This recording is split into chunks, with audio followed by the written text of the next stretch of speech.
Guys আমি এটা নিবো কিন্তু আমার ভাই আমাকে নিয়ে দিতেছে না। আহারে ঋতু আপুকে রাকিব ভাইয়া পুতুলটা কিনে দিচ্ছে না কেন?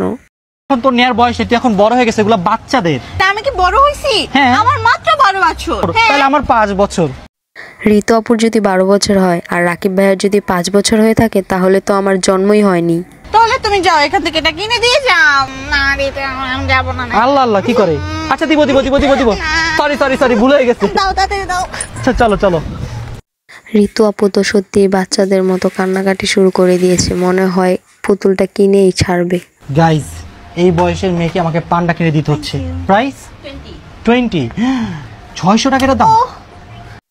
মাত্র তো 600 টাকাই। তোমাদের কাছে 600 টাকা তো মাত্র কমই হয়ে যায়। তুই আমার সব টাকা শেষ করে ফেলি। পান্ডা কিনতে কিনতে মনে হয় এতদিনে 10-15 টাকা শেষ করে ফেলছে। আরে বাপরে, ঋতু আপু এত পান্ডা দিয়ে কি করবে? আরো কিনবো, যত দেখবো তত কিনবো। ঋতু আপু তো শেষ পর্যন্ত পান্ডাটা কিনেই ছাড়লো, দেখা যাক আর কি কি কিনে।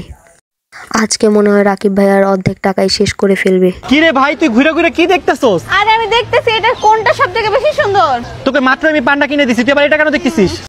ঋতু আপু তো দেখছি সব বাচ্চাদের জিনিসই পছন্দ করে। না এই বেলুনও কিনবো তো। না না না না আচ্ছা থাক তুই ওইটাই নে এটাই না কিছু নিস না, এটাই নে। ভিডিওটা এই পর্যন্তই ছিল। তোমাদের কাছে কেমন লেগেছে কমেন্ট করে জানাবে আর চ্যানেলটাকে প্লিজ সাবস্ক্রাইব করে দেবে। আল্লাহ হাফেজ।